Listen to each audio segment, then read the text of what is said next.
నిజంగా నేను మొన్న రీసెంట్గా ఇంకొక నా అనుభవం కూడా చెప్పాలి. మొన్న తిరుపతి నేను వెళ్ళా.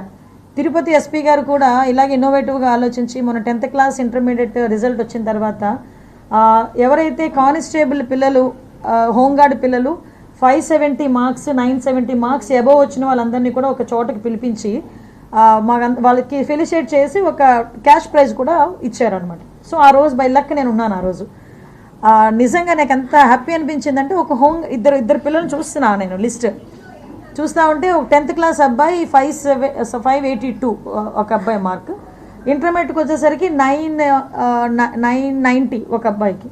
ఇద్దరికి కలిపి హోంగార్డే ఫాదర్ ముత్తయ్య పేరు కూడా ఐ థింక్. హోంగార్డ్ పిల్లలు ఇద్దరు కూడా జిల్లాలోనే టాప్లో ఉండి ఇద్దరు పిల్లల్ని ఎంత చక్కగా చదివించుకున్నాడు అబ్బాయి. అంటే నిజంగా చాలా ముచ్చట అనిపించింది. ఎందుకంటే ఈ రోజుల్లో చదివించుకోలేము అని చెప్పి 10th క్లాసులతో ఇంటర్మీడియట్లతో పిల్లల్ని చదువులు ఆపేసి ఏదో పనిలో పెట్టుకోవాలన్న కాన్సెప్ట్ నుంచి ఈరోజు పిల్లలు చదువుకోవాలి, మాకల్లా కాదు ఇంకా పెద్ద పెద్ద ఆఫీసర్లు అవ్వాలి అని తల్లిదండ్రులు భావించడం, వాళ్ళ కష్టానికి తగ్గట్టుగా పిల్లలు కూడా చదువుకోవటం. నిజంగా నాకు ఆ రోజు అనిపించింది కంపల్సరీగా హోంగార్డ్ పిల్లలకి కూడా ఎడ్యుకేషనల్ సపోర్ట్ కూడా చేయాలని. దీని మీద కూడా అతి త్వరలోనే మా డిపార్ట్మెంట్ వాళ్ళందరితో కూడా మాట్లాడి దాని మీద కూడా ఒక కార్యాచరణ కూడా తీసుకొస్తాం.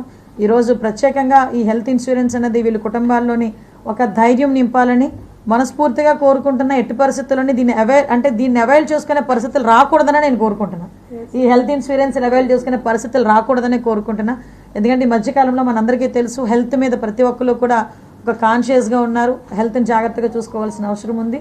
కాకపోతే పోలీస్ డిపార్ట్మెంట్తో ఏంటంటే ఎప్పుడు ఆ దుమ్ము ధూళి మధ్యలో ఉంటారు, ఎప్పుడు ఆ ట్రాఫిక్ల మధ్యలో ఉంటారు, బందోబస్తుల మధ్యలో ఉంటారు.